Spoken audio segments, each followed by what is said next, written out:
Jerusalém se achava intocável.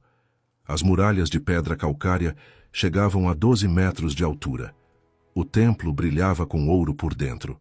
O povo cantava salmos toda semana e se chamava de povo de Deus. E, ao mesmo tempo, os pobres eram roubados, os juízes aceitavam suborno e os líderes bebiam enquanto decidiam os destinos dos mais fracos. Era essa cidade, cheia de religião por fora e podre por dentro, que Deus escolheu para colocar um homem com uma mensagem que ninguém queria ouvir. Esse homem era Isaías. Ele não era um pastor do interior, nem um mendigo das ruas. Era filho de Amós, de família nobre, com acesso direto aos reis de Judá. Conhecia o palácio, conhecia o templo, conhecia o sistema por dentro. E foi exatamente por isso que o que ele recebeu pesou tanto, porque ele sabia o que estava vendo e sabia o que estava sendo pedido. Tudo começou no ano em que o rei Uzias morreu. Uzias tinha governado por 52 anos. Era o rei mais longo da história recente de Judá. Debaixo dele, as muralhas foram reforçadas. O exército foi reorganizado, o comércio cresceu. Mas no fim da vida, Uzias entrou no templo para queimar incenso, uma função que só os sacerdotes podiam exercer. Quando os sacerdotes tentaram impedi-lo, ele ficou furioso. E naquele exato momento, a lepra apareceu na sua testa. Ele passou o resto da vida isolado, afastado do trono, afastado do povo. Seu filho Jotão governou no lugar dele. Quando Uzias morreu, toda uma era de estabilidade foi enterrada junto com ele. E foi nesse momento de luto nacional, de incerteza política, que Isaías entrou no templo. O que aconteceu ali dentro mudou tudo. Isaías viu o Senhor assentado num trono alto e elevado. As bordas do manto de Deus preenchiam o templo inteiro. Acima do trono havia seres chamados serafins, cada um com 6 asas. Com 2 cobriam o rosto, com 2 cobriam os pés, com 2 voavam, e proclamavam sem parar que o Senhor dos Exércitos era santo e que a sua glória enchia toda a terra. A intensidade dessa presença foi tão avassaladora que os umbrais das portas tremeram e o templo se encheu de fumaça. Isaías não comemorou, não levantou os braços em celebração. Ele gritou que estava perdido, que era um homem de lábios impuros vivendo no meio de um povo de lábios impuros, e que seus olhos tinham visto o rei. Na cultura de Israel, ver Deus diretamente era associado à morte imediata. A reação de Isaías não foi exagero. Foi o reconhecimento de alguém que entendeu exatamente onde estava e o que aquilo significava. Então um dos serafins voou até ele, pegou uma brasa do altar com uma tenaz e tocou os lábios de Isaías. E declarou que a culpa tinha sido removida e o pecado perdoado. Aquela brasa vinha do altar onde os sacrifícios eram consumidos. Era o ponto de contato entre a oferta humana e a aceitação divina. Tocar os lábios de Isaías com aquela brasa era uma declaração. O que esse homem falasse a partir daquele momento não seria simplesmente a palavra dele. Depois da purificação veio a pergunta, não uma ordem. Uma pergunta aberta. A quem enviarei e quem irá? E Isaías respondeu na hora. Disse que estava ali, que o enviassem. Ele ainda não sabia o que seria pedido. Aceitou antes de saber o preço. E quando o conteúdo da missão chegou, ficou claro porque ninguém em sã consciência teria levantado a mão. A missão era pregar para um povo que ouviria, mas não entenderia. Que veria, mas não perceberia. Que teria o coração endurecido, os ouvidos pesados e os olhos fechados.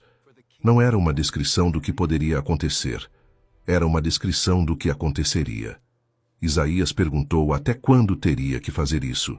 A resposta foi, até que as cidades ficassem desertas, as casas vazias, a terra devastada e o povo deportado para longe. 40 anos. Foi quanto tempo Isaías pregou. Atravessou 4 reinados completamente diferentes. Jotão, Acás, Ezequias e viu o início do reinado de Manassés. Cada rei com sua própria crise, suas próprias decisões, seus próprios erros. Acás foi o pior dos 4. Com Jerusalém ameaçada por uma coalizão de reis inimigos, em vez de seguir a orientação de Isaías, Acaz mandou mensageiros para o rei da Assíria, oferecendo ouro e prata do próprio templo em troca de proteção militar. Judá se tornou o estado vassalo do império mais brutal do mundo conhecido. E Acaz foi além, instalou no templo uma cópia de um altar que tinha visto em Damasco, substituindo o altar de bronze que estava ali desde os tempos de Salomão. Depois fechou as portas do templo completamente. Isaías continuou pregando. Ezequias foi diferente.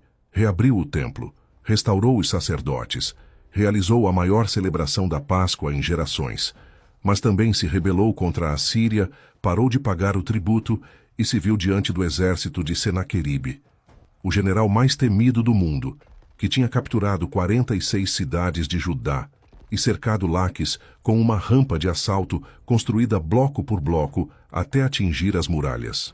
Quando o exército assírio chegou às portas de Jerusalém, Senaqueribe não atacou de imediato.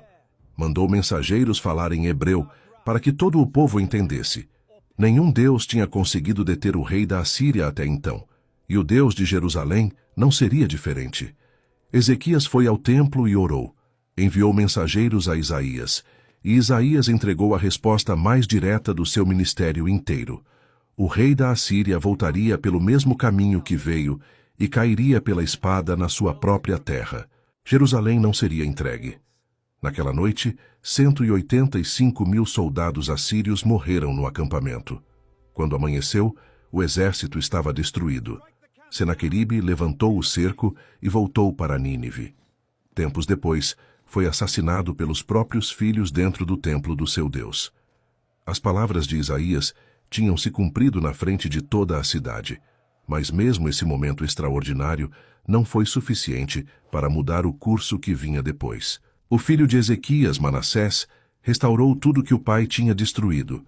Trouxe de volta os altares estrangeiros, colocou ídolos dentro do templo e encheu Jerusalém de sangue inocente. A tradição antiga diz que Isaías foi executado durante esse reinado, que se escondeu no interior de um tronco de árvore para escapar da perseguição, que os servos de Manassés descobriram seu esconderijo porque a borda da sua roupa aparecia para fora, e que ele foi cerrado ao meio ainda dentro do tronco. O homem que começou sua história com uma brasa nos lábios dentro do templo mais sagrado de Israel terminou cerrado dentro de um pedaço de madeira, executado pelo filho do rei mais próximo que ele teve em toda a vida.